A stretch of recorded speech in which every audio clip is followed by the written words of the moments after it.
Hello મિત્રો, કેમ છો? મજામાં ને? અમારી ચેનલ ટીઆર એજ્યુકેશનમાં ફરીથી એક નવા વિડીયોમાં મિત્રો તમારું સ્વાગત. મિત્રો, આજે આપણે વાત કરીશું Indian oil corporation limited pipeline ડિવિઝનમાં જે ગવર્મેન્ટ ઓફ ઇન્ડિયા અંડરટેકિંગ છે ઇન્ડિયન ઓઇલ. તો ઇન્ડિયન ઓઇલમાં મિત્રો એપ્રેન્ટિસની ભરતી આવી છે, જે ડિપ્લોમા, આઈટીઆઈ, ગ્રેજ્યુએટ 12 પાસ માટે. તો તેના વિશે આજે મિત્રો માહિતી મેળવીશું. તો મિત્રો એડવર્ટાઇઝ નંબર આપેલી છે, અહીં તમે જોઈ શકો છો. જે એડવર્ટાઇઝ નંબર જે 2023-24 માટે છે. ડેટ ઓફ નોટિફિકેશન મિત્રો 12 જાન્યુઆરી 2024ના રોજ આવેલું છે. Starting date of receipt of online application માટે 12/1/2024 સ્ટાર્ટિંગ થઈ ગયું છે. એના પછી last date of receipt online application 1 ફેબ્રુઆરી 2024 સુધી. ડેટ ઓફ રિકોગ્નાઇઝન એલિજિબિલિટી ક્રાઇટેરિયા 12/1/2024 જે તમારી એજ ગણવામાં આવશે. તો મિત્રો apprentice act 1961 in pipeline division of Indian oil corporation limited જે ભરતી છે, તો તેના વિશે વાત કરીશું. તો કે ઇન્ડિયન ઓઇલ કોર્પોરેશન લિમિટેડ જે મિત્રો largest commercial enterprise in India, મતલબ કે ઇન્ડિયાની મોટામાં મોટી કંપની છે. જે ફોર્ચ્યુન મેગેઝિન જે છે એમાં ગ્લોબલ 500 કંપનીઓમાં એનું નામ છે. તો skill building initiative for the nation.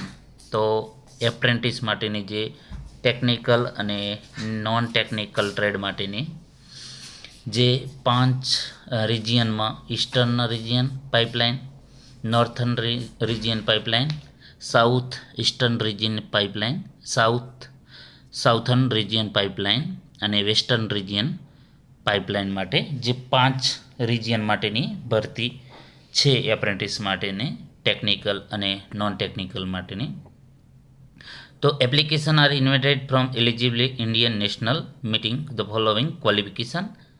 તો મિત્રો અલગ અલગ ક્વોલિફિકેશન માટે જે એપ્રેન્ટિસ એક્ટ 1961 પ્રમાણે અહીં મિત્રો તમે જોઈ શકો છો જે પ્રમાણે.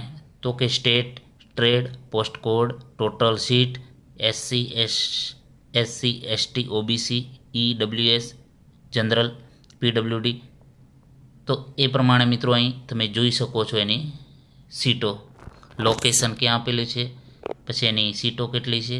તો મિત્રો વેસ્ટ બંગાળ માટે જે ટ્રેડ કહે તો કે મિકેનિકલ ઇલેક્ટ્રિકલ માટે જગ્યા છે.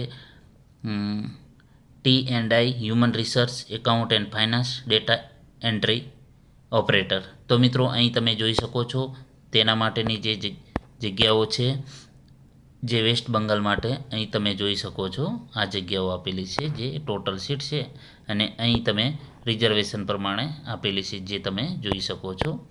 એના પછી વાત કરીશું બિહાર માટે. તો મિકેનિકલ છે, ઇલેક્ટ્રિકલ છે, T&I human research, account, finance, data, domestic data entry operator જે જગ્યાઓ અહીં આપેલી છે. એના પછી વાત કરીશું આસામ માટે. તો mechanical, electrical, T&I human research, account and finance માટે જે અહીં ટોટલ રિઝર્વેશન પ્રમાણે જગ્યાઓ આપેલી છે.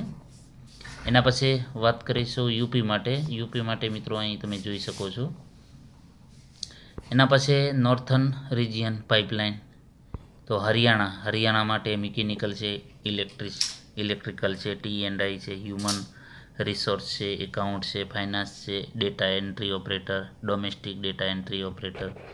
એના પછી મિત્રો અહીં પંજાબ માટે પણ તમે જોઈ શકો છો મિકેનિકલ છે, ઇલેક્ટ્રિકલ છે, T&I. દિલ્હી માટે પણ તમે અહીં જગ્યાઓ જોઈ શકો છો. યુપી માટે, ઉત્તરાખંડ માટે, રાજસ્થાન માટે છે, હિમાચલ પ્રદેશ માટે છે. પછી સાઉથ ઈસ્ટર્ન રિજિયન પાઇપલાઇન માટે છે, ઓડિશા માટે. એના પછી છત્તીસગઢ છે મિત્રો, ઝારખંડ છે, આંધ્રપ્રદેશ છે. એના પછી સાઉથર્ન રિજિયન પાઇપલાઇન ડિવિઝન માટે તમિલનાડુ, કર્ણાટક માટે જે ટોટલ વેકેન્સી આપેલી છે. એના પછી વેસ્ટર્ન રિજિયન માટે ગુજરાત. તો ગુજરાતમાં મિકેનિકલ માટે અહીં તમે જોઈ શકો છો મિકેનિકલ માટે ટોટલ 23 જગ્યાઓ છે, ઇલેક્ટ્રિકલ માટે 22 જગ્યાઓ છે, T&I માટે 22 જગ્યાઓ છે, હ્યુમન રિસોર્સ માટે 8 જગ્યાઓ છે, એકાઉન્ટ ફાઇનાન્સ 8 જગ્યાઓ છે, data entry 3, domestic data entry 2 જગ્યાઓ, ટોટલ ગુજરાત માટે 88 જગ્યાઓ આપેલી છે. અહીં તમે મિત્રો જોઈ શકો છો કેટેગરી વાઇઝ. એ પ્રમાણે રાજસ્થાનમાં મિત્રો તમે જોઈ શકો છો. તો મિત્રો ટોટલ જે પાઇપલાઇન ડિવિઝન ટોટલ જગ્યાઓ અહીં તમે જોઈ શકો છો 473 જગ્યાઓ છે, જે અહીં કેટેગરી વાઇઝ પણ તમે જોઈ શકો છો. હવે મિત્રો વાત કરીશું તો કે રિજિયન સ્ટેટ વાઇઝ તમે ફોર્મ ક્યારે ભરી શકો છો, તો કે 12/1/2024થી 1/2/2024 સુધી જે અહીં વેબસાઇટ આપેલી છે, તો એ વેબસાઇટ ઉપર જઈને તમે ફોર્મ ભરી શકો છો.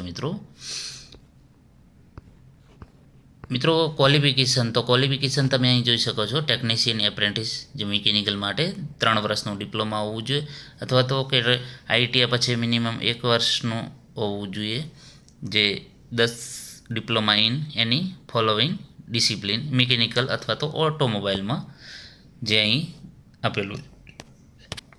એના પછી ટેકનિશિયન એપ્રેન્ટિસ છે ઇલેક્ટ્રિકલ, તો 3 વર્ષનું ડિપ્લોમા માંગ્યું છે.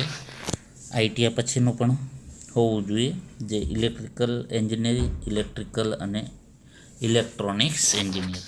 એના પછી ટેકનિશિયન એપ્રેન્ટિસ ટેલિકોમ્યુનિકેશન અને ઇન્સ્ટ્રુમેન્ટેશન, જે 3 વર્ષનું ડિપ્લોમા માંગ્યું છે મિત્રો.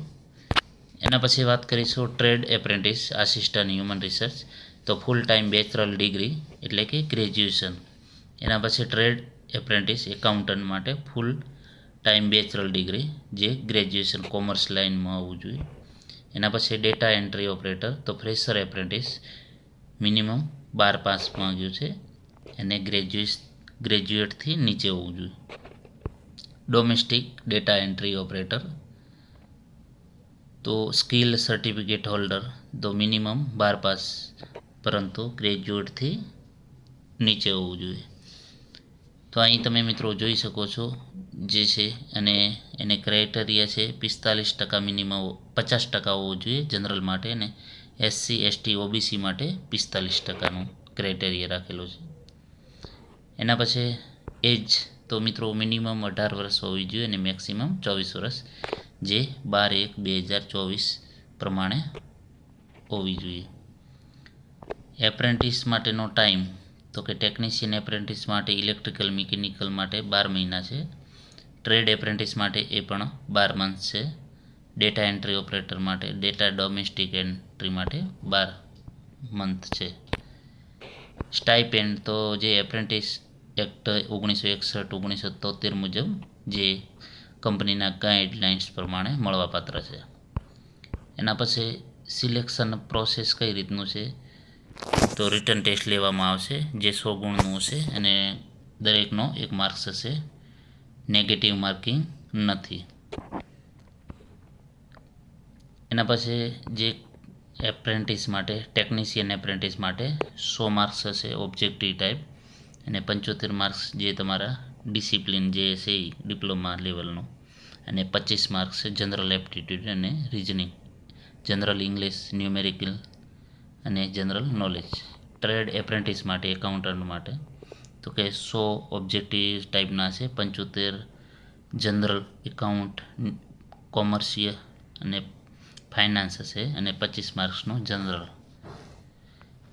એના પછી ટ્રેડ એપ્રેન્ટિસ, તો આસિસ્ટન્ટ હ્યુમન રિસર્ચ માટે 100 માર્ક્સનું હશે, એમાં રિઝનિંગ એપ્ટિટ્યૂડ અને જનરલ ઇંગ્લિશ, ન્યુમેરિકલ અને જનરલ નોલેજ અવેરનેસ હશે. એના પછી વાત કરીશું ડેટા એન્ટ્રી ઓપરેટર માટે, તો 100 માર્ક્સનું હશે, એમાં જનરલ ઇંગ્લિશ આવી ગયું, એપ્ટિટ્યૂડ અને રિઝનિંગ, ન્યુમેરિકલ અને જનરલ નોલેજ, જે 12 લેવલનું હશે, જેમાં 120 મિનિટ હશે, 2 કલાક, અને પેપર ઇંગ્લિશ અને હિન્દીમાં લેવામાં આવશે, જેનો રિટન ટેસ્ટમાં 40% હોવું જોઈએ, જ્યારે SC ST PWD માટે 35 પાસિંગ માર્ક્સ છે.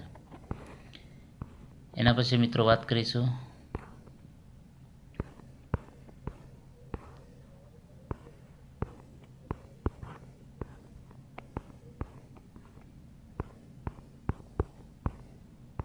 Online application. તો મિત્રો અહીં જે વેબસાઇટ આપેલી છે તેમાં તમે જઈને ફોર્મ ભરી શકો છો, ઓનલાઈન એપ્લિકેશન કરી શકો છો.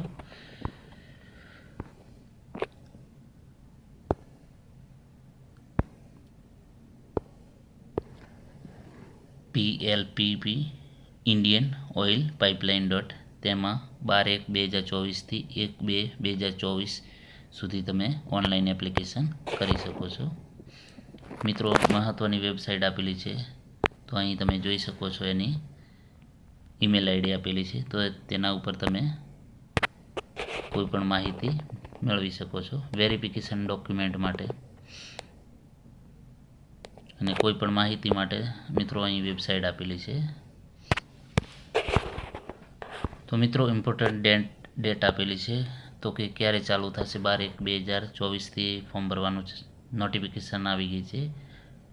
ડેટ ઓફ ઓનલાઈન એપ્લિકેશન માટેની પોર્ટલ આપેલું છે, જે 12/1થી ચાલુ થઈ જશે. એના પછી લાસ્ટ ડેટ સબમિશન માટેની 1/2/2024. એના પછી date of downloading admit card, તો 9/2/2024થી એડમિટ કાર્ડ અને રિટર્ન ટેસ્ટ 18/2/2024ના રોજ હશે. મિત્રો જે ફોર્મ ભરવાનું છે અહીં આપેલું છે વેબસાઇટ, તેના ઉપર જઈને તમે ફોર્મ ભરી શકો છો. અહીં મિત્રો પાઇપલાઇન એપ્રેન્ટિસ જે આપેલી છે લિસ્ટ વાઇઝ, કઈ જગ્યા છે, HR માટે, મિકેનિકલ ઇલેક્ટ્રિકલ માટે, કે TI માટે, ડેટા એન્ટ્રી ઓપરેટર માટે, કે ડોમેસ્ટિક ડેટા એન્ટ્રી ઓપરેટર માટે જે જગ્યાઓ આપેલી છે અહીં તમે જોઈ શકો છો. તો મિત્રો અહીં જે જગ્યાઓ ખાલી છે ત્યાં બતાવેલી છે. મિત્રો આજે ઇન્ડિયન ઓઇલ પાઇપલાઇન ડિવિઝન વિશે માહિતી મેળવી, એપ્રેન્ટિસ ભરતી વિશે. જો વિડીયો પસંદ આવે તો લાઇક કરો, શેર કરો અને મિત્રો મારી ચેનલને સબસ્ક્રાઈબ કરવાનું ન ભૂલતા. Thank you for watching this video.